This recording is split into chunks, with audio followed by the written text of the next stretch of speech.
উম্মে আমারা একজন নারী সাহাবী, উম্মে আমারা, উহুদের যুদ্ধে চতুর্দিক থেকে আল্লাহ নবীকে আক্রমণ করা হচ্ছে, তিনি একাই তীর ছুটছেন। মহিলা সাহাবী, নারী সাহাবী, আমাদের নারী মেহেদি দেয় বসে বসে, তাও বয়ফ্রেন্ডের জন্যে। আমাদের নারীরা ঘরে বসে বসে মেহেদি দেয়, পার্লারে যায় বয়ফ্রেন্ডের জন্যে। আর উম্মে আমারা রাদিয়াল্লাহু আনহা, তাদের মতো সাহাবীরা জীবন দেন রাসূলের জন্যে। স্বাধীনতা আছে, তারা স্বাধীন, আল্লাহর দাসত্বের অধীনে তারা কাউকে পরোয়া করতেন না। তখন উম্মাহ ছিল স্বাধীন। আর কি, মুসআব বিন উমাইর, বিখ্যাত সাহাবী, তরুণ সাহাবী, দায়ী মানুষ, এত দামি পারফিউম ইউজ করতেন, এটা এখনকার লাখ টাকা কোটি টাকার দাম হবে। বিত্তশালী পরিবারের, এই যে বিত্তশালী পরিবারের সন্তানরা শুনেন, আপনারা তো বাইক দাবড়ায় বেড়ান, গাড়ি ড্রাইভ করে বেড়ান, মাঝখানে অ্যাক্সিডেন্ট করে দেন, কেসও খান না, বাপের টাকা আছে পার পেয়ে যান, ইয়াবা খান, তারপরে গিয়ে মেয়ে নিয়ে ফুর্তি করেন, জেনা নিত্য নৈমিত্তিক ব্যাপার। একটা মেয়েকে পিছনে উঠান, 7 দিন ঘোরেন, আবার চেঞ্জ করেন, 7 দিন পরে আরেকটা নেন। মুসআব বিন উমাইরও ধনীর সন্তান ছিলেন, ধনীর দুলাল। যখন ইসলাম এসেছে, কোরআন এসেছে, শুনেছেন, তিনি ইসলাম কবুল করেছেন। মা সম্পত্তি থেকে বঞ্চিত করেছে, তাকে চাটাইয়ের মধ্যে জড়িয়ে নিচে আগুন দেওয়া হতো, ধোঁয়া দেওয়া হতো, আযাব দেওয়া হতো পারিবারিকভাবে। তিনি যখন নবীর কাছে আসলেন, নবী তাকে বললেন, তুমি মদিনায় যাও। কোথায়? মদিনায় গিয়ে দাওয়াতি কাজ করো। মদিনায় দাওয়াতি কাজ করতে লাগলেন। তার একক দাওয়াতে মদিনার 75টা পরিবার ইসলাম কবুল করেছে। এই যে মদিনায় যে ইসলামের আপনি জয় জয়কার দেখছেন, এটা মুসআব বিন উমাইর রাদিয়াল্লাহু আনহু দাওয়াতের একটা ফসল, আল্লাহ রাসূলের দোয়া। কয়টা পরিবার? এই 75 পরিবার এসে বায়াত করলেন নবীর কাছে। তারপরে নবী হিজরত করলেন মদিনায়। এমনি এমনি হয়নি, এগুলো প্রেক্ষাপট। ওই মুসআব বিন উমাইর রাদিয়াল্লাহু আনহু উহুদের যুদ্ধে শহীদ হচ্ছেন, তার গায়ে তখন 50টার বেশি তরবারের আঘাত আছে। কয়টা বেশি? তার মাকবারা ওখানেই আছে, দেখে আসেন। তিনি স্বাধীন। ওই ময়দানে যারা সেদিন ছিলেন, ওই শনিবার সকাল 10টা থেকে, ওটা তো শাওয়াল মাসের, তাই না? শাওয়াল না, রমজানের পরে শাওয়াল মাসে যুদ্ধ হয়েছে। শাওয়াল মাসের 10 তারিখ, মেবি 10 তারিখ, 9 তারিখ, সিরাত কারা পড়েছেন, 9 বা 10 সকালবেলা যুদ্ধ হচ্ছে। ওই সময়ে পৃথিবীতে যারা ওই সময় যুদ্ধ করছেন মুসলমানদের পক্ষে, আল্লাহর জমিনের মধ্যে সবচেয়ে শ্রেষ্ঠ মানুষ তারা, সবচেয়ে শ্রেষ্ঠ জীবন, শ্রেষ্ঠ মৌত। ওখানে তারা উঠবেন, তখন তাদের গা থেকে মেশকাম্বরের ঘ্রাণ ছুটতে থাকবে।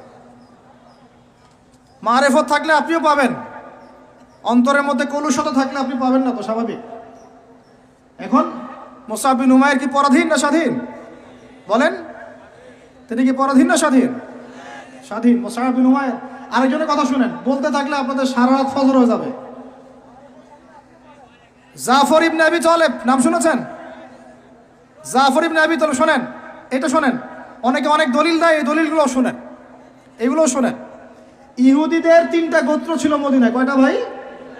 একটা বনু কুরাইজা, বনু কাইনুকা, বনু নাজির। বনু কুরাইজা, বনু কাইনুকা, বনু নাজির, এই 3টা গোত্রের সাথে আমাদের চুক্তি ছিল। আমরা একটা সনদের মধ্যে ছিলাম। গাদ্দার, এরা সনদ ভঙ্গ করলো, ঠিক যেমন করে তারা এখন প্যালেস্টাইনে আক্রমণ করছে, এইভাবে সনদ ভঙ্গ করলে। বনু কাইনুকার বাজারে আমাদের এক মহিলা সাহাবী, তিনি বোন গিয়েছেন হাজতে, সোনার দোকানে। ইহুদি তাকে বলছে নিকাব খোলো, সে নিকাব খুলবে না। ইহুদি দুষ্ট, ষড়যন্ত্র করে তার কাপড়ের একটা অংশ রশি দিয়ে গিট বেঁধে দিয়েছে। আমাদের দিনী ইমাম উঠতে গিয়েছেন, সতর একটু খুলে গেছে, নাউজুবিল্লাহ। চিৎকার করে উঠেছেন। পাশে ছিলেন এক আমাদের আনসারী সাহাবী, আওয়াজ শুনেছেন। সেই আওয়াজ শুনে এক মুহূর্ত দেরি করেন নাই, মদিনায় ফিরে এসে নবীর কাছে পারমিশনও চান নাই। বুঝেন, দলিল বুঝেন। তিনি এক মুহূর্ত দেরিও করেন নাই, মদিনায় ফিরে গিয়ে নবীর কাছে পারমিশনও নেন নাই। তার কাছে একটা খোলা তরোয়াল ছিল, বের করেছেন, এই ইহুদির গর্দানে একটা কোপ দিয়ে গর্দান নামাই দিয়েছেন। সাহসীদের মতো বলেন আল্লাহু আকবার। বাস বাস বাস বাস বাস, আমি টপিক হারাই ফেলব। বাস বাস ভাই, বসেন বসেন বসেন বসেন, আমি টপিক হারাই ফেলবো। আমি দলিল দিচ্ছি আপনাকে, এই সাহাবী নবীকে গিয়ে জিজ্ঞাসা করেন না, করেছেন? পরামর্শ নিয়েছেন? তার সামনে তার বোনকে এইভাবে টিস করা হয়েছে, এক মুহূর্ত দেরি করেন নাই, গর্দান নামাই দিয়েছে। এবার ইহুদিরা মিলে ওই সাহাবীর উপর আক্রমণ করে ওই সাহাবীকে শহীদ করে দিয়েছে, নাই শেষ, উনাকে মেরে ফেলেছে। তারপরে এই কেসটা নবীর দরবারে আসলো। নবীর দরবারে আসার পরে নবী সাল্লাল্লাহু আলাইহি ওয়াসাল্লাম সাহাবীর ব্যাপারে কোনো সমালোচনা তো করলেনই না। সাহাবী তুমি ভুল করেছো, আমাকে জিজ্ঞেস করো নাই, আমার পরামর্শ কেন নাও না, এগুলো তো বললেনই না।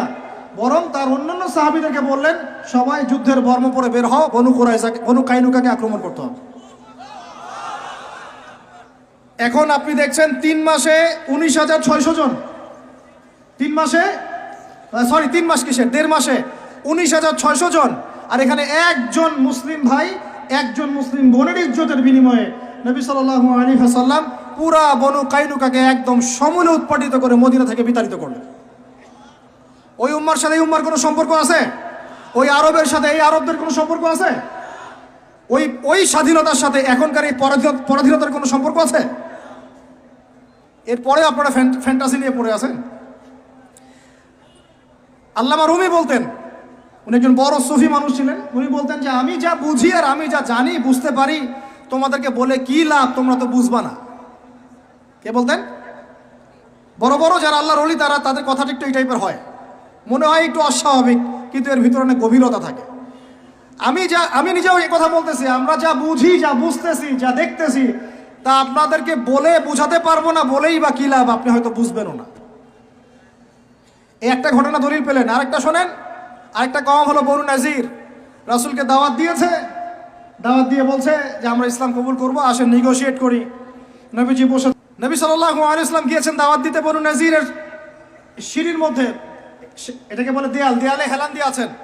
উপর থেকে এরা চাকি আছে না, চাকি যেটা দিয়ে আমরা ধান ভাঙে আগেকার মারা বোনেরা, বড় বড় যে লোহার আর পাথরের, এইগুলো উপর থেকে ফেলে তাকে হত্যা করার চেষ্টা করেছিল বনু নাজির। কোন গোত্র?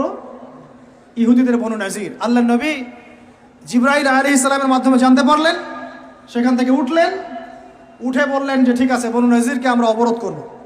1.5-2 মাস অবরোধ করে রাখা হলো, সূরা হাসরে পড়ে দেখেন। এরপরে এরা নিজেদের ঘরবাড়িগুলো কাঁধে করে নিয়ে মদিনা থেকে বিতাড়িত হলো। বনু নাজির, দলিল নাম্বার 2। 3 বনু কুরাইজা, বাকি আছে শুধু একটা। এখন বনু কুরাইজাকে বলা হয়েছে আমাদের সাথে থাকবে, অন্যদের সাথে যাইতে পারবে না। Okay fine. খন্দকের যুদ্ধে 10,000 সেনাবাহিনী নিয়ে আবু সুফিয়ান আক্রমণ করেছে মদিনা, অবরোধ করে রেখেছে। এই সুযোগে বনু কুরাইজা কুরাইশদের সাথে মিলে আমাদের সাথে গাদ্দারি করল। আল্লাহ নবী যুদ্ধ শেষ করে বনু কুরাইজায় গিয়ে কেউ আসরের নামাজ পড়বে না, ওদের সাথে গিয়ে মীমাংসা করতে হবে। তারপরে ওখানে গিয়ে ওদেরকে অবরোধ করা হলো। সাদ বিন মুআজ রাদিয়াল্লাহু আনহুর হাতে এই বনু কুরাইজার একজন বালেক যারা ছিল, এদের সবার গর্দান নামানো হয়েছে। এটা বনু কুরাইজা, বনু কাইনুকা, বনু নাজির, 3টা বড় বড় গোত্রের সাথে আমাদের যুদ্ধ হয়েছে নবী জীবিত থাকাকালীন। কি ইস্যু নিয়ে দেখেছেন। আর এখন আপনি দেখছেন বিগত 100 বছর, 1914 থেকে 2023 পর্যন্ত মার তারা দিতেই আছে, মুসলমান খাইতেই আছে।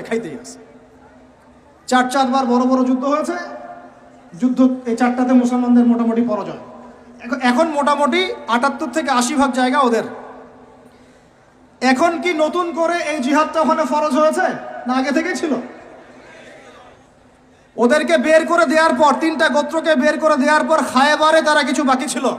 আলী রাদিয়াল্লাহু আনহু হাতে পতাকা দিয়ে বললেন, খায়বারে যাও, আক্রমণ করো, এই নাইম দুর্গ তুমি জয় করবে ইনশাআল্লাহ। খায়বারের মারহাব ছিল একজন বীর, ইহুদি বীর, একাই 10 জনের সাথে লড়তে পারে। আলী ইবনে আবি তালেবের তরবারের আঘাতে ওর মাথার উপর থেকে তরবাল গিয়ে এইভাবে বসে গেছে মাটিতে, মানে দেহটা এইভাবে দ্বিখণ্ডিত হয়ে গেছে। ওদেরকে তারপরে বের করে দেওয়া হয়েছে।